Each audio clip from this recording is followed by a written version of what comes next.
Hi guys, and welcome back to this episode of Together Active. I'm Coach Matt, and in this episode we're going to be showing you some primary PE games and activities that are aimed at individuals or can be done in small groups. These games can be done in a school setting and used as a teaching resource. All these games and activities can still be done at home in small groups or as an individual for a bit of fun and activity. Stay tuned for more. In order to do these activities and games, you'll need some basic equipment.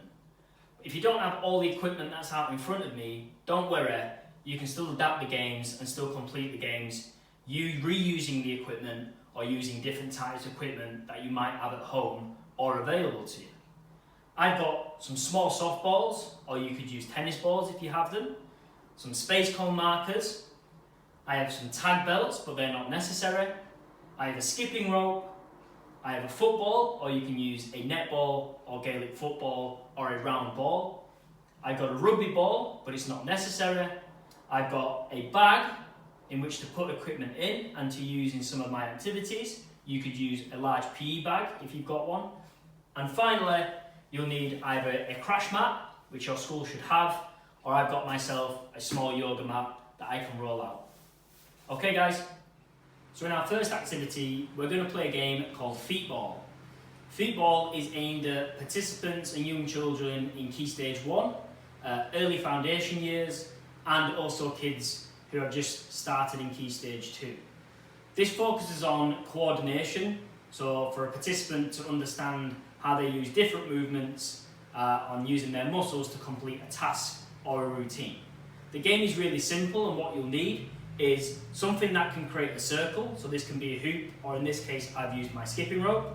You need an assortment of small softballs, so I've got an assortment of softballs and I've got a few tennis balls in there as well. You need to use a crash mat or a mat on the floor. I've used my yoga mat, this is just for comfort. And finally you need something to catch the ball in when we do the exercise. The game is really simple. All we're going to be doing is using just our feet and our body movements to pick the ball up with the feet and then to go backwards and try and drop the ball back into our basket or our space that we've got available for us. So I'm going to give it a go. So starting on my mat, I can start backwards. You could also do this as a competition between 2 people, 3 people or 4 people if you have enough equipment. So in 3, 2, 1. So using my feet, I'm going to pick the ball up, I'm going to slide into position, and then I'm going to try and put the ball into the basket. I can also do this as a time drum, see how quickly I can transition the balls into my safe space. Oh, there's one falling out there, never mind. You can add some points for this. So you can do 1 point per ball. And you could do 5 points per tennis ball because they're a little bit harder to hold on the feet. But again, it's using different parts of the body, using our core, using our abs, using our legs, and our hands to balance and shuffle. And hopefully, yes, I can get the last one in. So again, you can make a point system, so you could have different sizes of balls, and each size ball might be a different point, so I could use the rugby ball in there, that could be worth 10 points, tennis balls could be worth 5, softballs could be worth 1 point.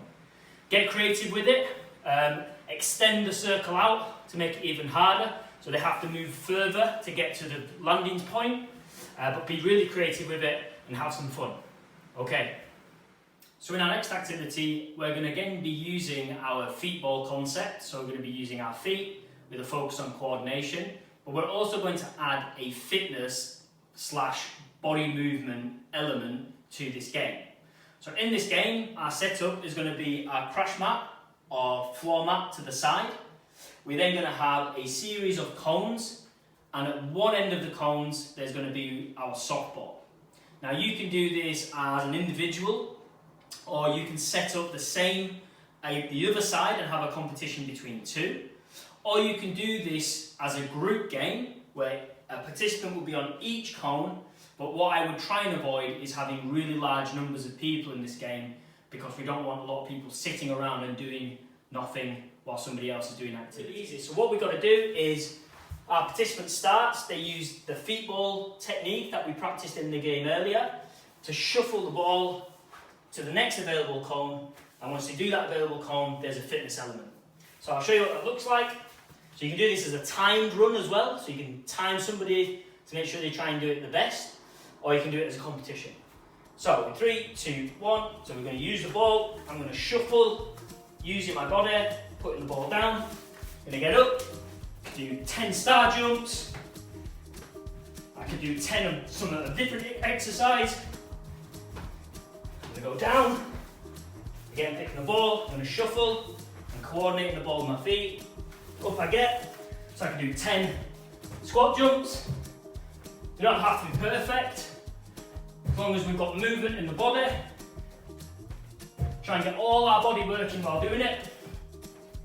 We're going to do 10 of those, then again get the ball, shuffle across, the ball drops, tell them to pick it back up, put the ball down, and then we could do 10 side lunges, go into the middle, and we could do 10 on each side, or 10 in total. So our next game is called Conundrum. In this game, it focuses again on some coordination, but also on decision making. If we do this as a small group, we can also add in elements of communication, so we can talk about what's effective communication and what's the best way to tell another person how to do a task or do a role. The game is really simple. We have 3 different types of coloured ball. So in this case, we have a red, we have a blue and green because I've got that many of them, so blue and green are the same, and then we have a tennis ball. What's going to happen is, in order to beat the game, to win the game, I need my front row all with red balls, I need my middle row all with blue and green balls, and on the back row I need all my tennis balls. The rules are that once I pick a ball up, I can then replace it with any ball on the grid, but I can only move one ball at a time. So I can't hold the ball in my hand, pick another one up, and then put it somewhere else. So I can only pick one ball up, and I've got to replace that ball with a ball that I decide to move, which will make it very obvious when you see the game. So you can do this as a timed, or you can set another grid up and do it as a competition against 1v1. Or like I said, if you've got 5 people as a group, they can have turns at having a go at this against each other as teams. So, in 3, 2, 1, off I go. So I'm going to tennis ball.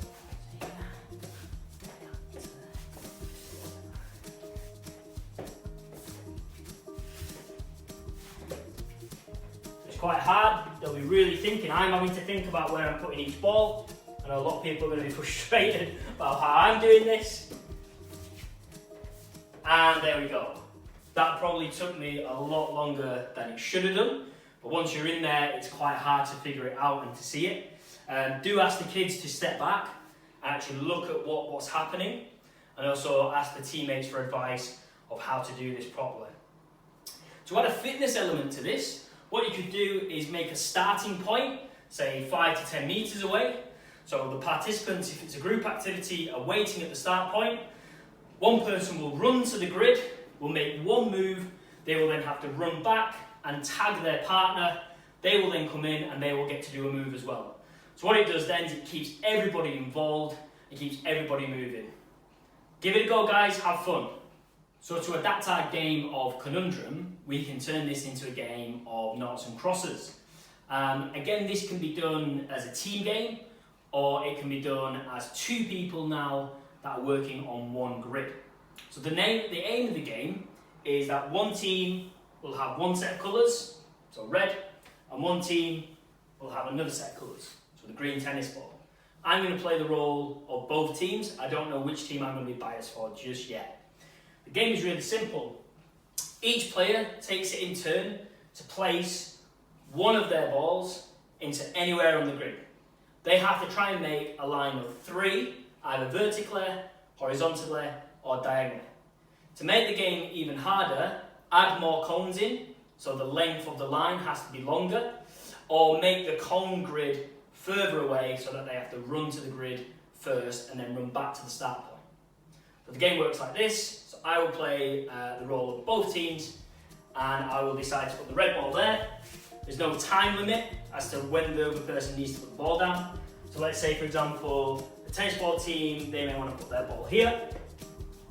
Red team are going for a line down at the side there. Tennis ball team might want to block them off. And then the red ball team might want to decide to block the tennis ball team off. Now, you would need to give enough balls in order to fill the grid up.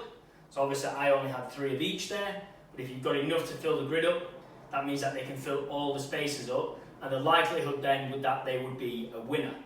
If you have more cones in the grid, again the likelihood would be that somebody would end up getting a horizontal, vertical or a diagonal line.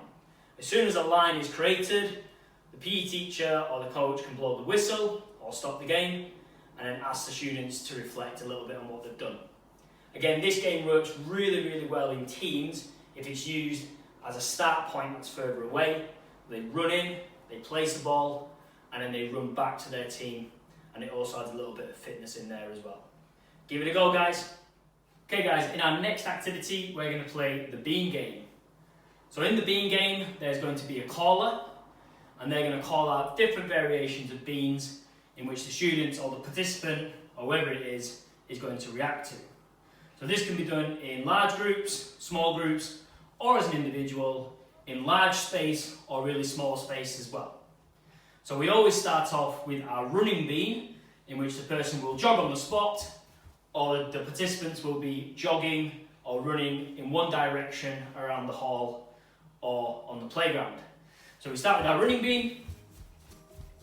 We then can call a jumping bean. So students will stop and then we'll start to jump on the spot.